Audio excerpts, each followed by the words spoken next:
Saudara-saudara sekalian, saya 5 kali pengen jadi presiden. 5 kali. 4 kali gue kalah. Tapi saya merasa buruh tani dan nelayan selalu bersama saya, saudara-saudara. Hanya kita tahu kadang-kadang mereka lah banyak akal, tapi gak apa-apa. Akhirnya saudara memberi mandat kepada saya, dan percayalah, saya akan memberi segalanya untuk membela rakyat saya. Sisa hidup saya adalah untuk rakyat saya, saudara-saudara sekalian. Saudara-saudara perhatikan, seluruh dunia dalam keadaan krisis.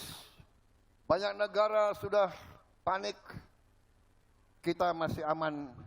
Kita swasembada pangan kita aman. Berapa tahun lagi tidak lama lagi kita akan swasembada BBM, swasembada energi, saudara-saudara.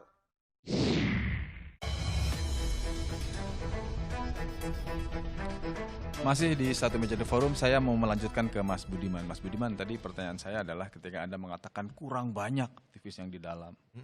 Ya kan, yang kedua saya lalu bertanya, ketika orang mengatakan ini efektivitasnya seperti apa? Tapi saya penasaran. Ya sudah terjadi. Ya sudah di dalam, itu ruang untuk berbincang, untuk menyampaikan pendapat dengan presiden itu seperti apa sih? Katanya orang tertentu aja. Oh enggak juga. Secara formal kita kan ada rapat paripurna. Oke, itu pasti. Ya. Tapi dan rapat terbatas sesuai dengan tema. Misalnya berkaitan dengan, tentu saja kalau jika tema kemiskinan, tentu saya diundang bersama Menteri Sosial. Itu sifatnya apa? Laporan formal atau ada masukan-masukan? Diskusi, jadi semacam, bukan semacam, jadi rapat terbatas. Rapat terbatas tematik, berkaitan dengan kementerian-kementerian yang berkaitan dengan kemiskinan. Meskipun saya pernah juga ada rapat terbatas berkaitan dengan pendidikan. Loh, kok bisa? Karena pada waktu itu, pada awal-awal kabinet berdiri, rapat pendidikannya adalah pendidikan untuk ke daerah-daerah 3T. Ya, yang terpelosok terpencil itu ya, dan bagaimana cara memanfaatkan teknologi digital untuk menjangkau para peserta didik di daerah-daerah miskin, ya, di daerah 3T, pinggiran, perbatasan dan segala macam, atau di tengah hutan seperti itu. Nah, temanya pendidikan, tapi karena berkaitan dengan kemiskinan juga ikut. Artinya dalam keadaan seperti itu agak berbeda dengan rapat paripurna. Di rapat terbatas itu two way traffic, komunikasinya dua arah. Presiden berbicara. Misalnya apa? Misalnya ada nggak, kalau boleh kasih contoh nih, ada dalam konteks BP Taskin atau apapun. Apa yang kita bisa lihat? Pada waktu itu saya mempresentasikan sebuah program untuk kita usulkan bagaimana kita mengkonsolidasikan tanpa APBN pengentasan kemiskinan sampai 2029 dengan cara memberikan valuasi pada kerja-kerja sosial.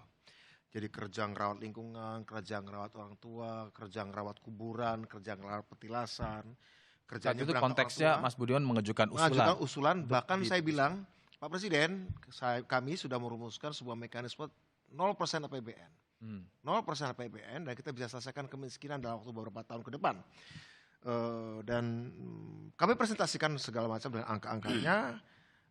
Presiden kemudian, ini saya nggak pernah terpikir soal ini. Tapi perlu dibicarakan lebih lanjut bagaimana instrumen teknologinya untuk melakukan tepat sasaran. Saat itu follow up-nya dari Presiden apa?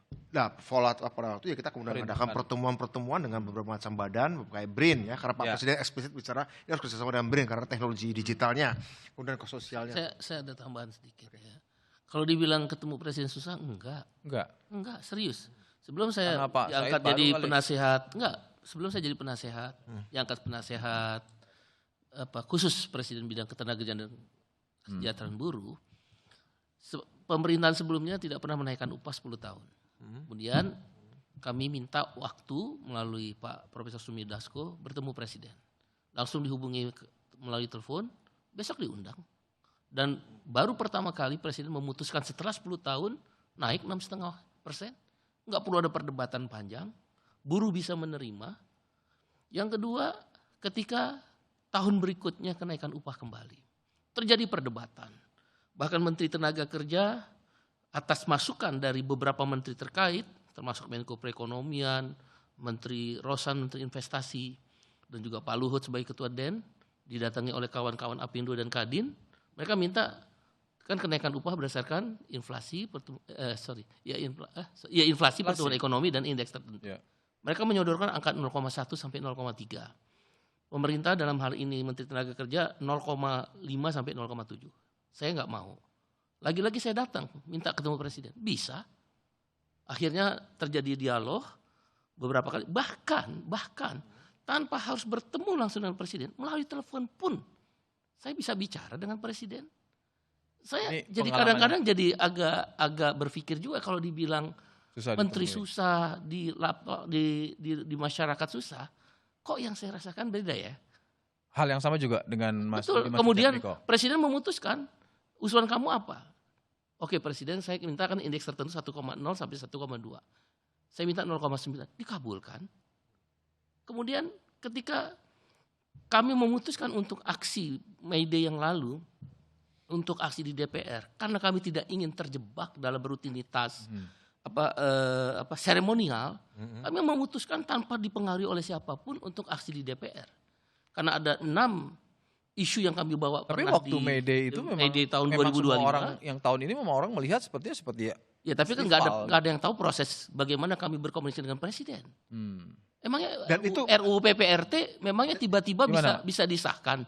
Tidak, RUU PPRT 22 tahun kawan-kawan di dalam PRT berjuang. Ya. Mas Budiman mau nambah 3 hari bisa disahkan. Enggak, artinya gini, bukan suatu yang aneh juga ketika ada perayaan May Day dihadiri Presiden di negara manapun. Oh nggak apa-apa. Nggak ada masalah. Jangan dan bahkan itu tapi yang harus dilihat adalah bahkan itu bagus. Yang dilihat adalah keberlangsungan bagaimana perjuangan buruh. Oh itu benar. Yang itu belum selesai. Substansinya. Pertanyaan tadi, apakah yang menarik tema kemiskinan Mas Yogi? Kebetulan dalam soal segala yang berkaitan dengan tema kemiskinan. Pak Presiden biasanya nggak terlalu berlarut-larut meetingnya. Sehingga tidak harus terlalu banyak. Itu biasa segera keluar perpres, segera keluar impres. Dan itu selalu cepat ya? Selalu cepat. Kalau bicara soal kemiskinan. Saya ambil contoh.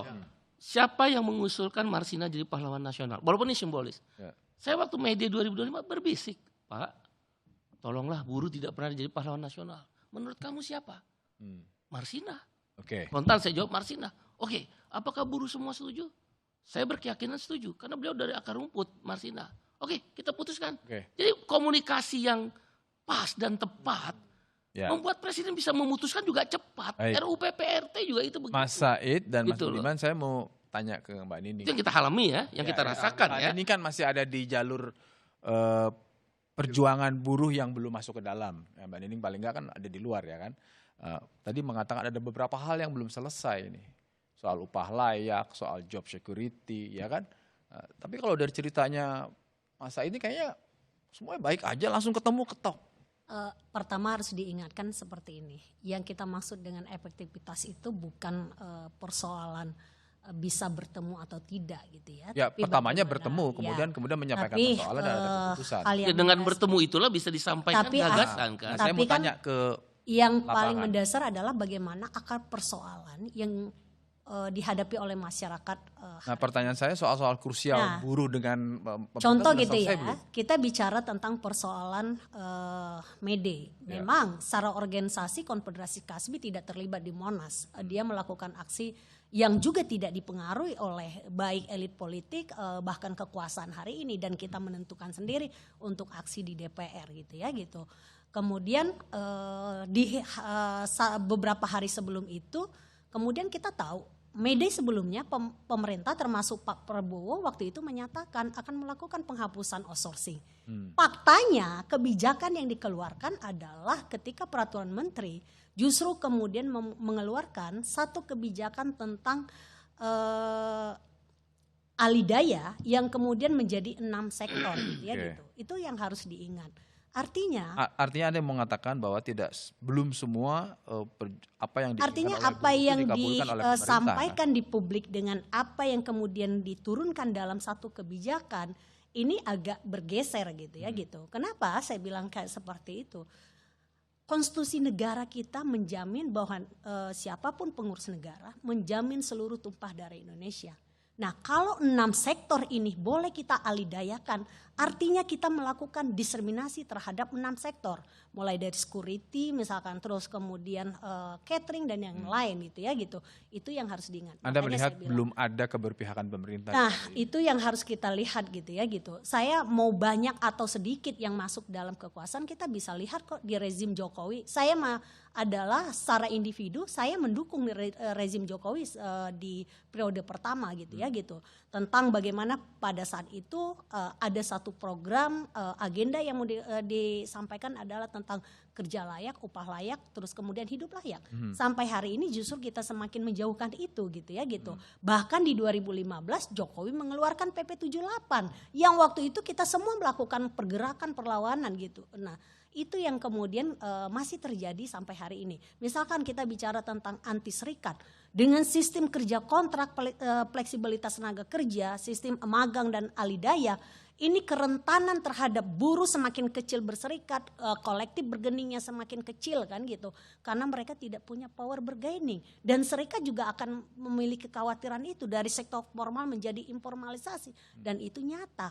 Nah, ditambah lagi dengan Omnibus Law Undang-Undang Cipta Kerja yang hari ini juga banyak dimanfaati oleh pengusaha-pengusaha hitam yang kemudian itu butuh bagaimana pencegahan, pengawasan dan penegakan hukum. Dan ini masih persoalan yang dihadapi sampai hari ini. Termasuk juga bicara tentang ruang kebebasan berdemokrasi gitu ya.